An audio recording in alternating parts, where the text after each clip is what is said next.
in the scorching heat of the Nevada desert. At the southern end of the Moapa Valley, lizards and grasshoppers dominate a parcel of land caked with shells, brush, and alkali.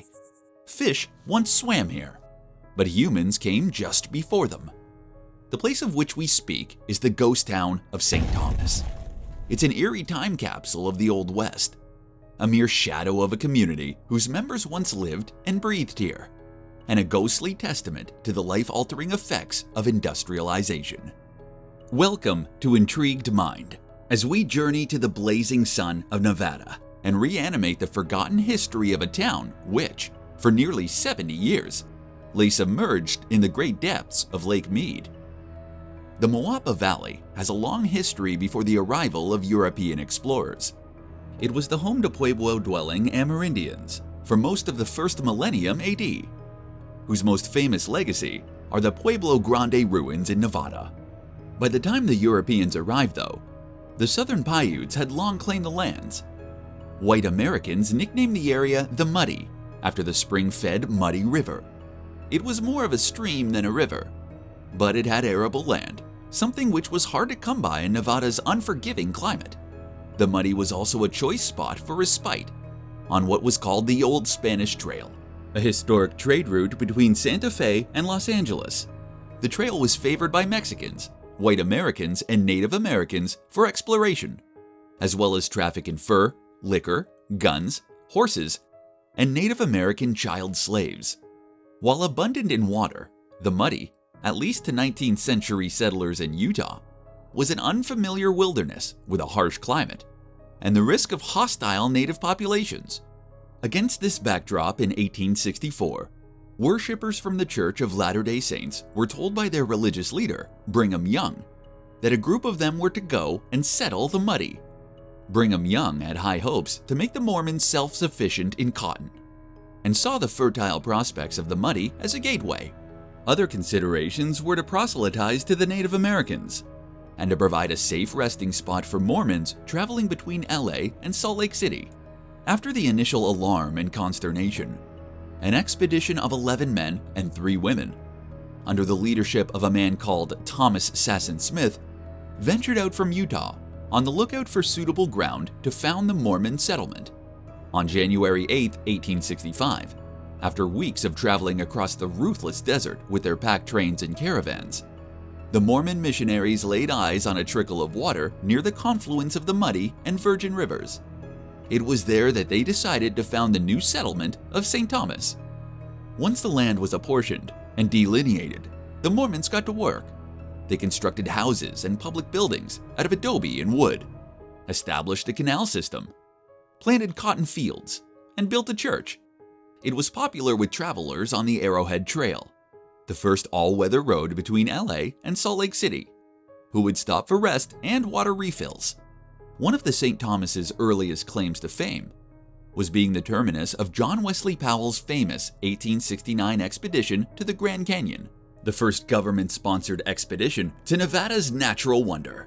By 1870, the Mormons had developed quite an attachment to their fledgling desert settlement, but it was in that same year that they were given some particularly displeasing news that would change their lives. They were told by state officials that St. Thomas was no longer in Utah, but actually in Nevada. 3 years earlier, in 1867, Congress had taken 1 degree of longitude from the state of Utah and had given it to Nevada. It had taken years for the news to reach St. Thomas. When it did, the Mormons were told that with the border shift, they would now be taxed by the state of Nevada, payable in gold and for the 5 years they had occupied the land. The Mormons then faced the decision to pay the levies or to leave. They rallied around their leader, Thomas Smith, who called for a vote. Votes were cast the very next day, and you guessed it, the townspeople voted to scram 63-2. The town was practically deserted, with the exception of just one family. A decade later, though, in 1880, more Mormons returned to the town. They built new infrastructure like houses and 15-foot cisterns for drinking water. Fields were replanted as well. The town thrived as a quintessentially Western community for the era. No telephones, electricity, plumbing, or running water. Virtually cut off from the state, St. Thomas resembled a frontier boomtown, with the obligatory trappings of wide-open violence, gambling, and speculation on mines and agricultural plots. The population of St. Thomas surged in the early 20th century. After years of courting industrialists and officials, a railroad arrived by 1912, integrating St. Thomas into the larger regional economy. New wealth arrived, and before long, a school and a hotel out of brick had been built. The town even had an ice cream parlor. Photographs and written records point to a happy, tightly woven community full of farmers, shopkeepers, teachers, miners, and railway workers who were proud of their achievements. By the late 1920s, St. Thomas's population was just under 500 strong. The next decade saw the turning point that would change the lives of St. Thomas residents forever. This was in the unforeseen form of the Hoover Dam. The Hoover Dam, or Boulder Dam as it was called at the time, was a response to the unemployment crisis of the Great Depression that had hit the Southwest hard during the 1930s. The mammoth federal project involved the construction of a $48 million hydroelectric dam and reservoir to tame the Colorado River and distribute much-needed water to the mushrooming towns and cities of the Southwest. The artificial reservoir, today called Lake Mead, would extend over 100 miles from the dam, reaching all the way up to the Moapa Valley, where St. Thomas lay and even served as a base of operations for survey crews.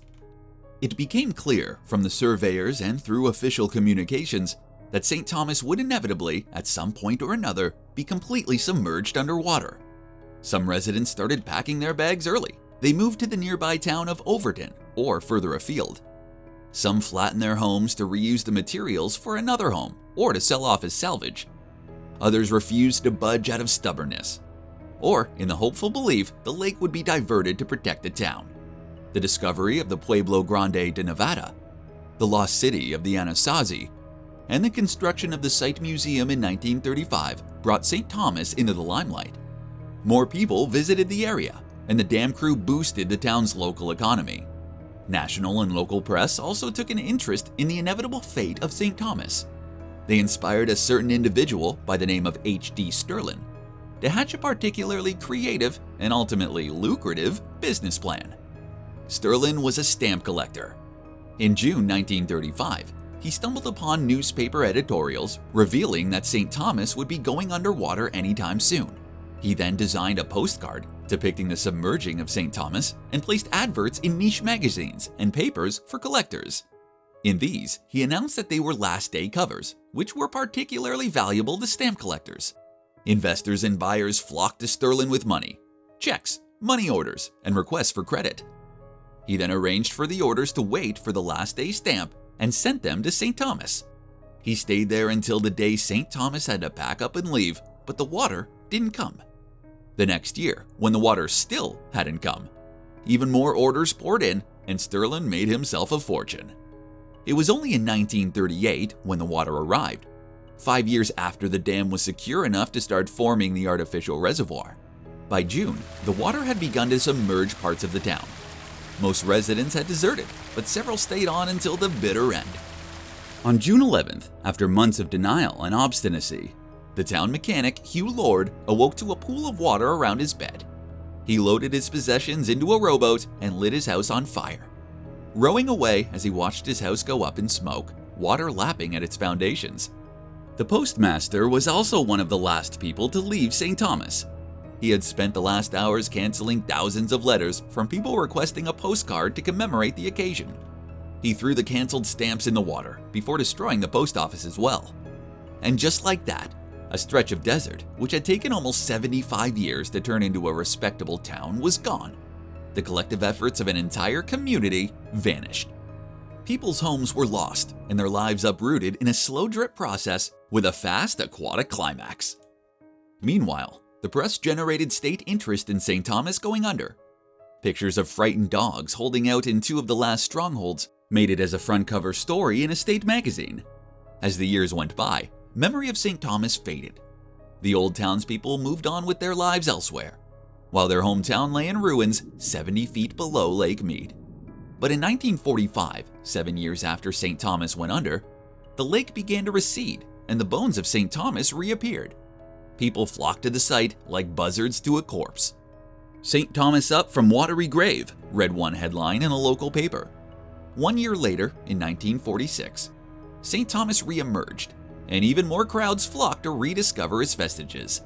They climbed dead trees, explored the ruins, and scoured for lost treasure. Gutted cars, including a 1913 Cadillac, resurfaced from the bottom, and visitors gleefully took pictures as they sat in them. St. Thomas dipped back under once again, before re-emerging in 1952. This time, former residents organized a reunion at the schoolhouse, where only the steps remained.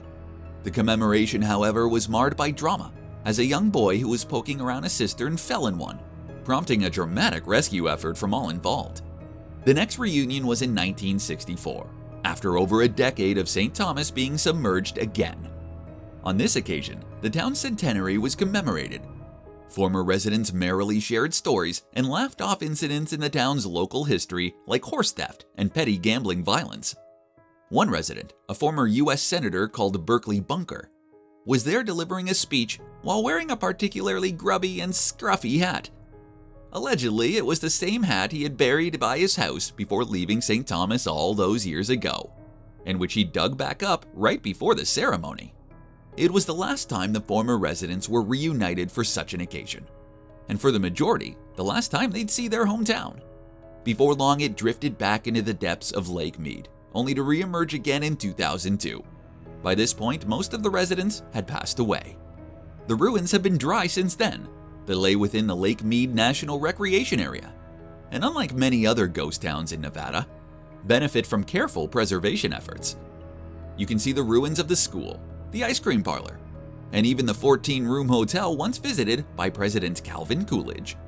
St. Thomas is a time capsule of the Old West, but unlike many other ghost towns which succumbed to boom and bust, St. Thomas disappeared before its time. It had the potential to develop like other communities in Nevada, but instead was cast to the ash heap of history. St. Thomas's memory is bittersweet. The places where its citizens lived and worked, receptacles of human memories, were forever lost. However, its fate is tied to industrialization and progress in the United States. The Hoover Dam and Lake Mead brought jobs, prosperity, and urban growth across the Southwest. Seen in that light, St. Thomas was a sacrifice for a greater cause. For more videos on the amazing forgotten parts of our history, be sure to subscribe to the Intrigued Mind channel, like the video, and leave your suggestions in the comments below.